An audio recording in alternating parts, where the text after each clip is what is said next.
Projetos e artigos que marcaram a época. Eu sou Newton C. Braga e aqui estão todas as revistas, centenas delas em que eu escrevi artigos e publiquei projetos.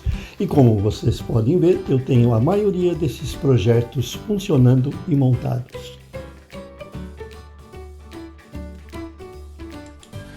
Destacamos nesse vídeo um projeto que nós montamos e depois publicamos numa revista Saber Eletrônica de maio de 78. Foi a revista número 69. Os interessados podem, inclusive, encontrar o link para o artigo original, caso desejem reproduzi-lo, montá-lo ou saber mais sobre o seu funcionamento. Esse artigo, ele não foi da foto, ele tinha apenas uma chamada, foi um efeito de trêmulo que nós publicamos, certo? Na forma de um projeto para ser agregado a um sistema de áudio, conforme vocês podem ver aqui, que você pudesse usar com o seu som doméstico, pudesse usar com o seu conjunto musical. Naquela época, como vocês viram pela ilustração, né, estava muito em moda a montagem de conjuntinhos musicais, alguns até se tornaram famosos, que foram para frente, que tocavam nas suas garagens e em festas dadas em fim de semana, onde o pessoal que tinha vocação para música brilhava, né? E naquela época os equipamentos eletrônicos para esses conjuntos eram caros. Então muita gente que tinha habilidade montava o amplificador, o pré-amplificador e efeitos, os pedais, né? E esse efeito de trêmulo fez sucesso porque ele era simples de montar, como sempre, como tudo que fazíamos na época. A característica nossa naqueles tempos é sempre observar a simplicidade do projeto. Fazer aquilo que era possível com o mínimo de componentes. Então a gente tinha essa habilidade de produzir esses circuitos com facilidade, né? Usando componentes que eram acessíveis a todos. Assim a gente ensinava, alegrava o pessoal que se satisfazia com o desempenho, nem sempre era profissional. A gente, às vezes, sofria um pouquinho, tinha até as críticas que vinham do conselho editorial, que às vezes, mas isso funciona? Porque eles viam na simplicidade talvez a possibilidade de não funcionar. Eu falei, funciona dentro daquilo que ele promete. Você não pode prometer, certo, com peças comuns que o seu leitor construa uma Ferrari, se você só tem peças para construir um carrinho simples. Então, a gente tinha, às vezes, essa crítica, que os leitores queriam projetos sofisticados, com desempenho profissional, mas baratos e simples. Vocês sabem que isso não é possível.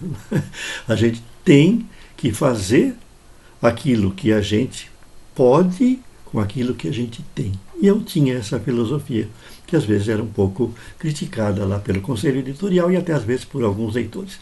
Ah, mas isso aí é muito simples. Sim, é simples. Porque é assim que os nossos leitores exigem, porque eles querem fazer algumas coisas com aquilo que eles têm ou com aquilo que eles podem comprar. E esse foi o caso do trêmulo, um circuito bastante simples para ser usado com guitarra, com amplificadores, e que funcionava. E tinha aquela opção de sempre, que você podia fazer a montagem, tanto em placa de circuito impresso, como também na velha ponte de terminais, né?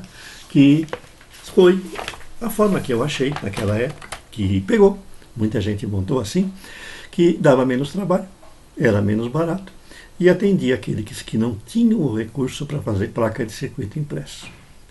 Hoje até é simples fazer uma placa de circuito impresso, mas lá pelos anos 60 e 70 exigia alguns recursos que a maioria dos nossos leitores que foram para a eletrônica naqueles tempos não tinham.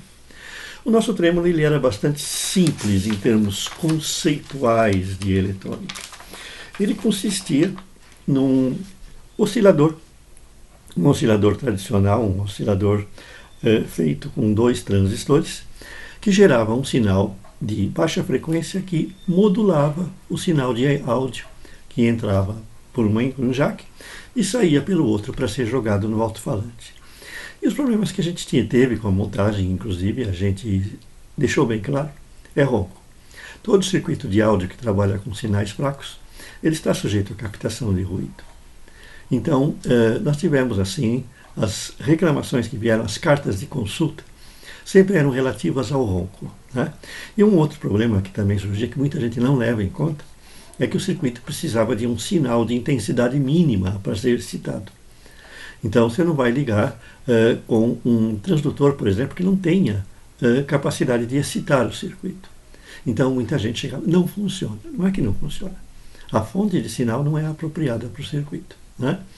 É muito fácil, às vezes, se fazer um julgamento de um projeto, porque ele não funciona, certo? Sem se analisar, né, o motivo por que isso ocorre.